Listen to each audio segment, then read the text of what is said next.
Is it okay if we get him on ice? The left atrium, the right atrium. Hold on, would you mind? You want to get it now?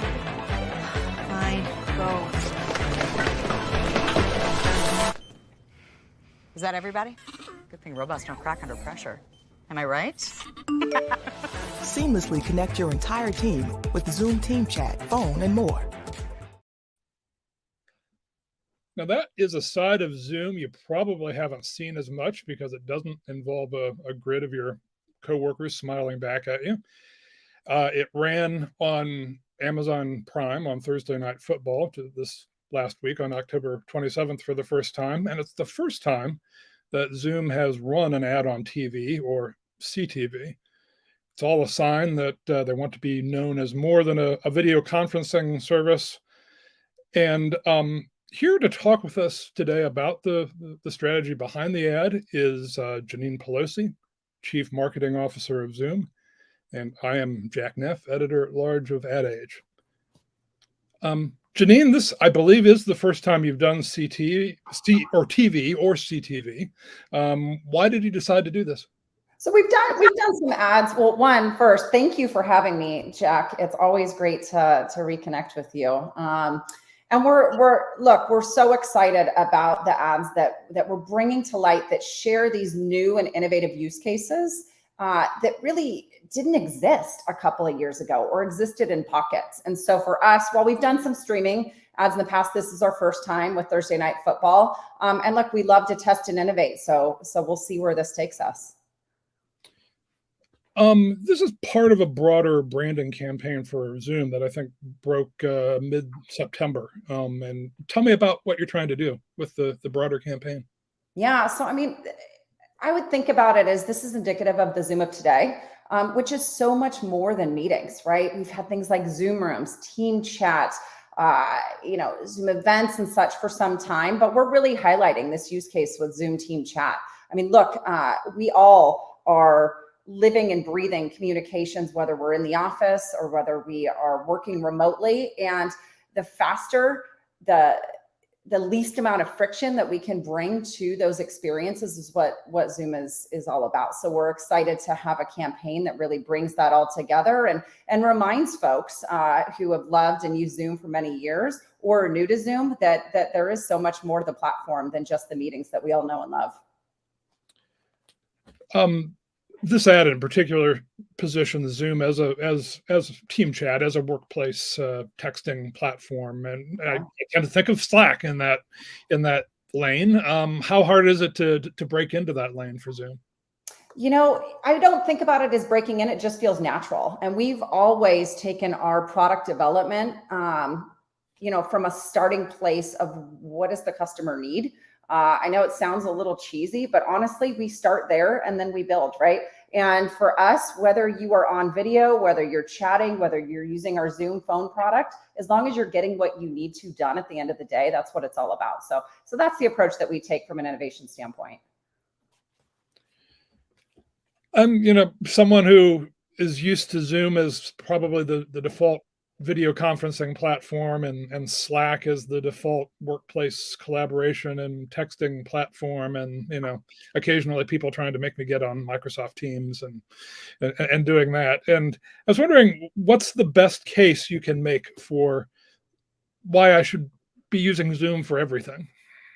Yeah, I mean, so a recent study, for example, in Harvard Business Review found that employees spend almost 4 hours a week reorienting themselves after toggling between apps. I mean, this is just wasted time.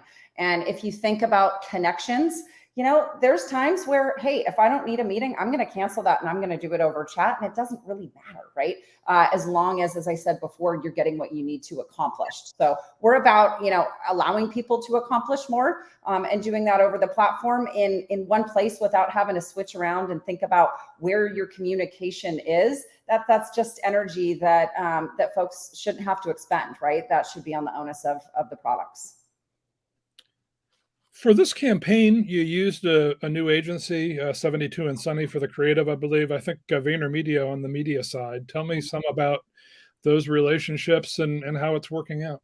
Yeah, I mean, look, we think about this as this next chapter of Zoom and our journey. And 72 and Sunny has been a fantastic partner in helping us to develop our most recent campaign. And, one of the things that we found, and I'm sure this isn't unique to Zoom, is even if you think about the products and services for the companies that you're supporting and working for, if you're a marketer, it is a bit different being a hybrid employee, being in the office, having other folks remote.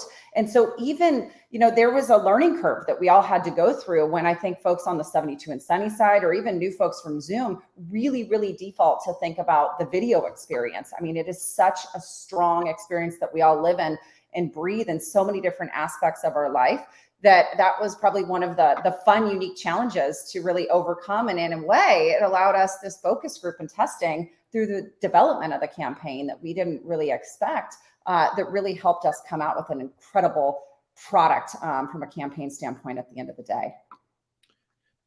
Previously and especially going way back in the before times, the pre-2020, you didn't have an agency, and you did advertising differently. I think you did some radio, you did some outdoor, but it was a whole different world. How different is the way you look at and do marketing today than it was back then?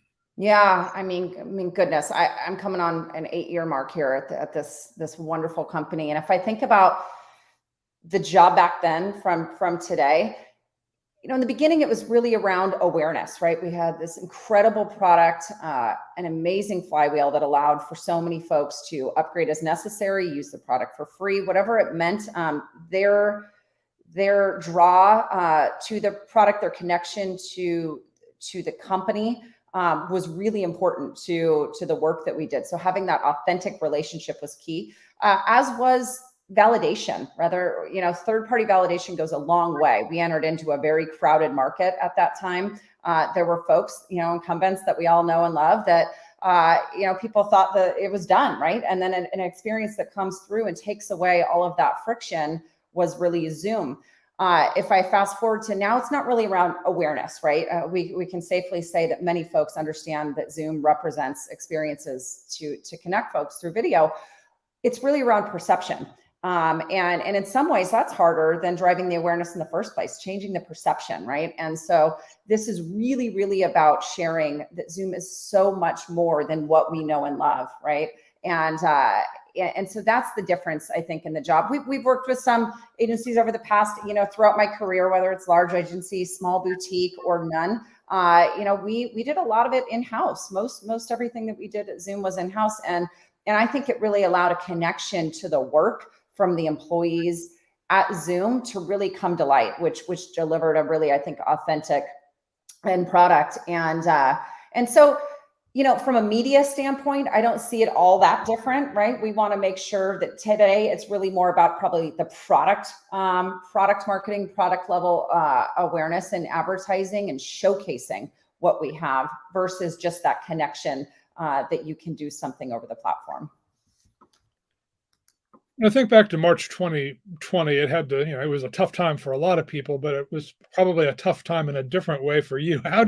How in those early weeks did you deal with the marketing question, or was it just a matter of just kind of sitting back and letting it happen because, it was beyond anybody's control? Yeah, I know you and I had connected actually at that time, and it was so we'll see, 2 years later. I would really say that it was a time for us to kind of, you dig into who you are as a company. And it was just about serving the new use cases that came our way. We really weren't thinking about marketing and sales and the rest of it. We were really, really just ensuring that folks who needed to connect could.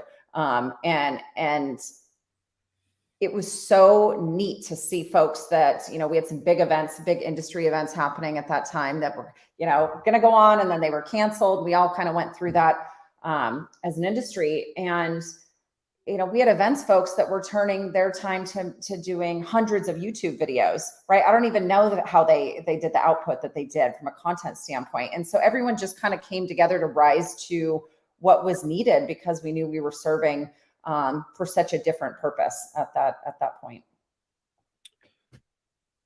Thanks again, everybody, for joining us. This is Ad Age Remotely. I'm Jack Neff, editor-at-large of Ad Age, and I just wanted to remind everybody in the audience, feel free to chime in, tell us where you're from, bring us any questions you may have, and this is my brief mid-roll request. Please feel free to ping us.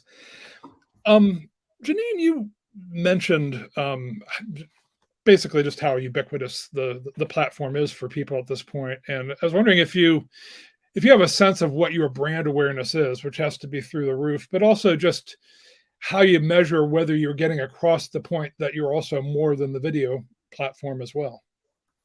Yeah, I mean, we take a very practical view, right? So there is definitely the measurement that you would expect somebody who is running the kind of media that we do as inputs. But, we also take that practical approach of what are our customers interested in, what kind of, inputs from, whether it's leads, opportunities. I also like to stay very connected in with our revenue organization and our AEs. And so having a lot of those real conversations as to what are people asking about? What are our customers who already know and love Zoom? What are they interested in today, and what are new prospects interested in? So I really think about it as, the tried and true measurement from our industry inputted with how is that kind of coming into the top of the funnel, and then what is the output when you really think about, the AE's relationship with their customers and prospects, and how it's turning into a wonderful customer experience.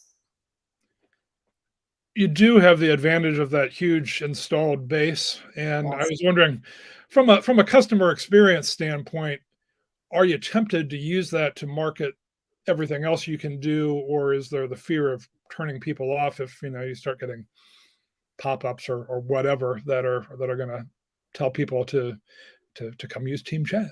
Yeah. No, it's a delicate balance. I like to lean into the product advertising, right? I think if you bring it into the native experience in a way that folks can uncover on their own, that's going to be, the most organic way to not interrupt someone's relationship with your products and services. So definitely finding a way to do it there.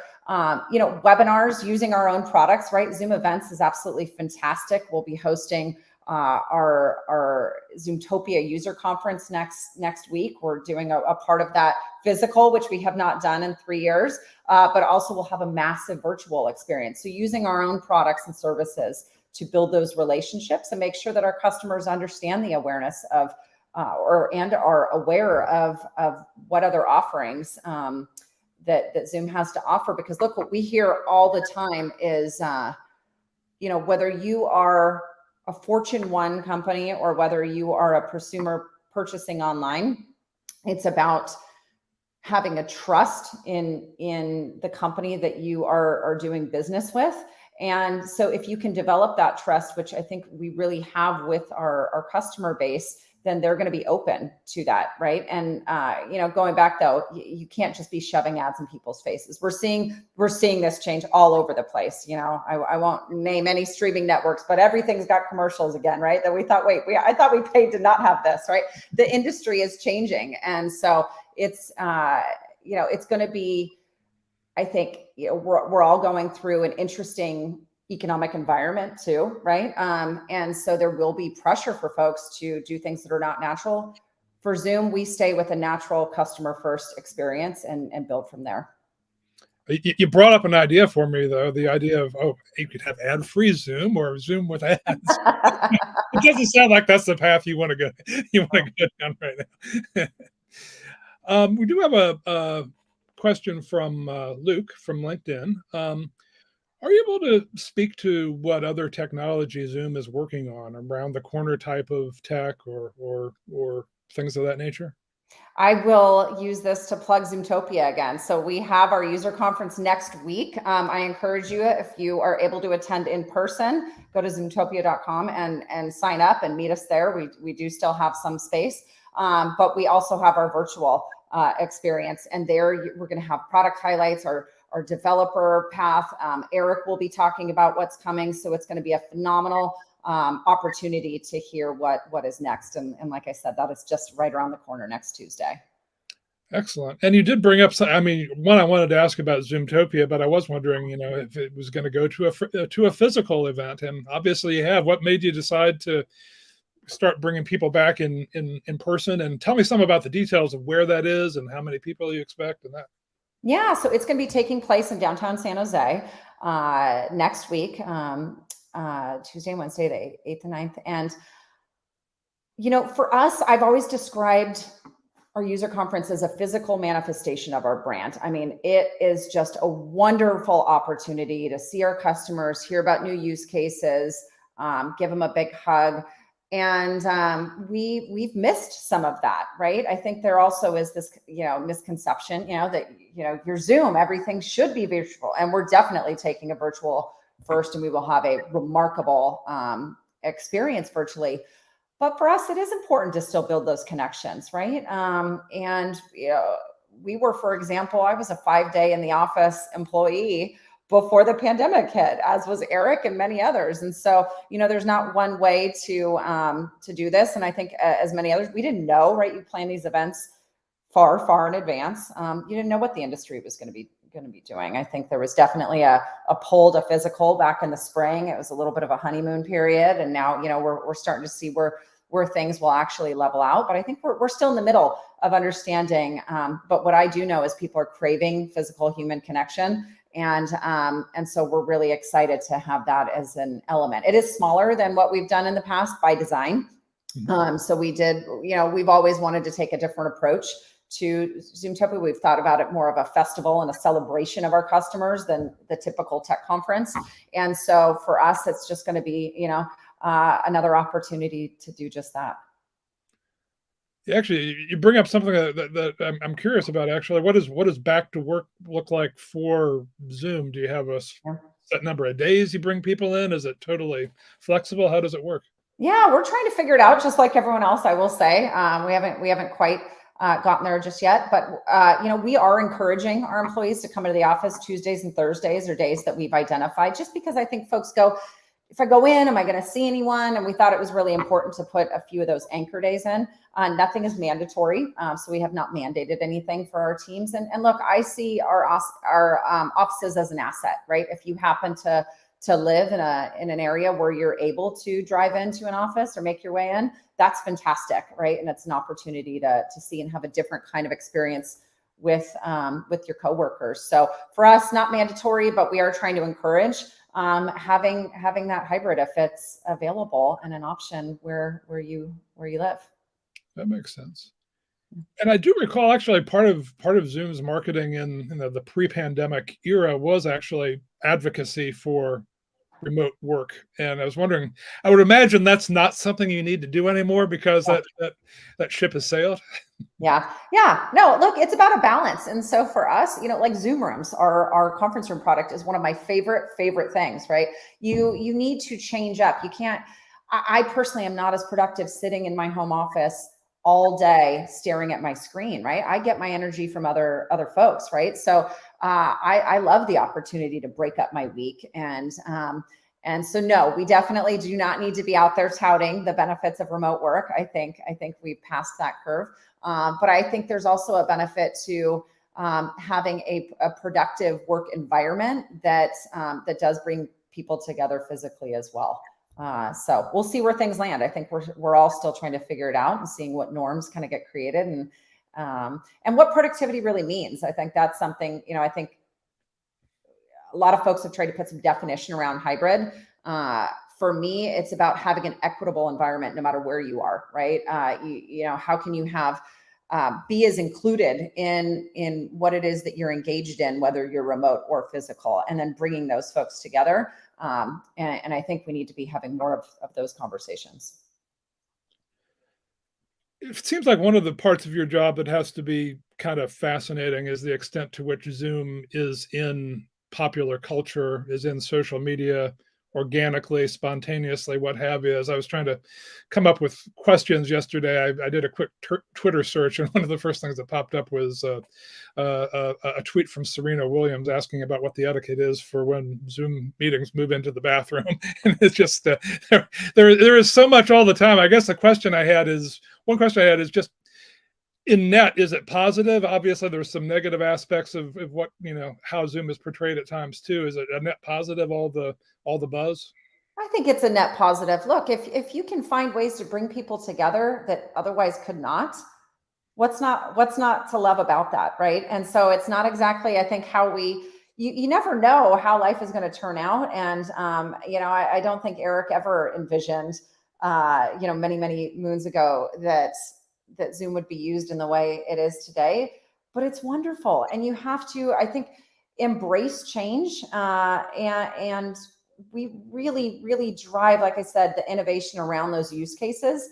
I think about this operational paradigm that we have at Zoom that really became, I feel like we tested it and it's tried and true. But I think about, really this triangle of truly listening to your customer, acting on what you're hearing, right? With a sense of urgency. That's the other piece that I think gets missed about. So you act, you do, and then transparency, right? And so that's like this beautiful thing, right? That if you can think about, and listen to the new use cases. I think sometimes people get a little bit too blinded in what it is that they think something should exist for. And I think if you really open and listen, you're going to find these, as the commercial that you showed earlier, the video piece showed, I don't think would have ever thought that Zoom would be being used in the way it has today. But looking at those use cases and then driving the innovation to further pull the friction out of that or optimize those use cases is pretty awesome. And so we're all for it. Are there cases where you've come across use cases and people bring up in social media or just from your other consumer research that you then apply and make changes? Absolutely. I mean, that is something our social team stays very connected in with our customer success team, with our product teams. We keep our ears open. And going back to the question you asked earlier of March of 2020, I think if we had not done that, I don't know what things would look like today. I don't know what our product offerings, I don't know how we would all be operating, our day-to-day life. And so, yeah, I mean, there are definitely some interesting ones, and finding ways to optimize. I mean, look, we launched virtual backgrounds, which I happen to not be using right now, before the pandemic.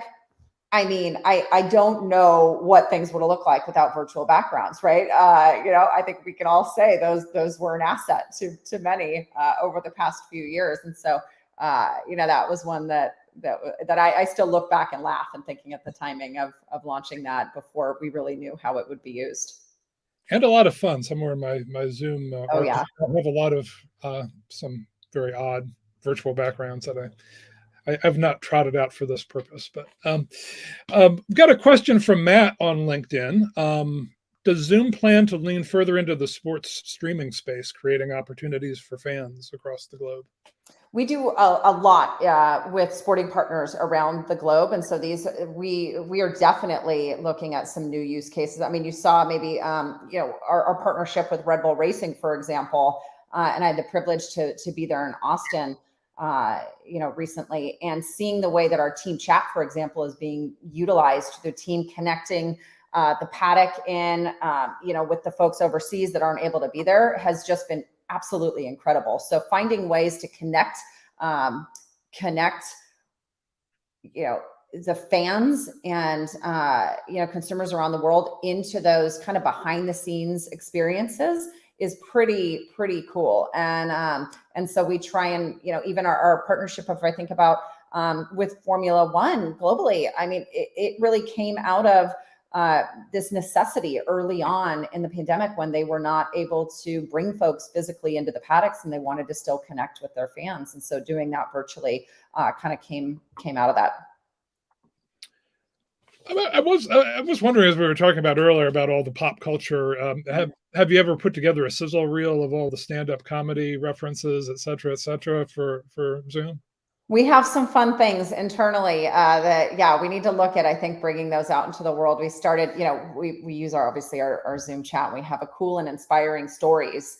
And it was a channel that was created out of all of these amazing use cases that we were seeing just flooding in. So yeah, it is a project that, a personal one that I've wanted to do, of go through and kind of bring that into one place so that we can really look and not lose sight of them, because it's been pretty incredible. Well, thank you very much. I think that's all we have time for now. I would like to remind our folks, among other things, that they can learn more about how brands can build sustainable businesses at Ad Age Next CMO in December, which is a live in-person event in New York. And you can find out more about that at adage.com/CMO. I'm, again, Jack Neff, editor-at-large of Ad Age. I'd like to thank Janine Pelosi, CMO of Zoom, for joining us. And as always, thank you to our Ad Age crew, Lauren Ciardio, Arabella Brick, and Anna Sakula, for making this live stream happen. Thanks, everybody. Good to see you. Thank you. Take care.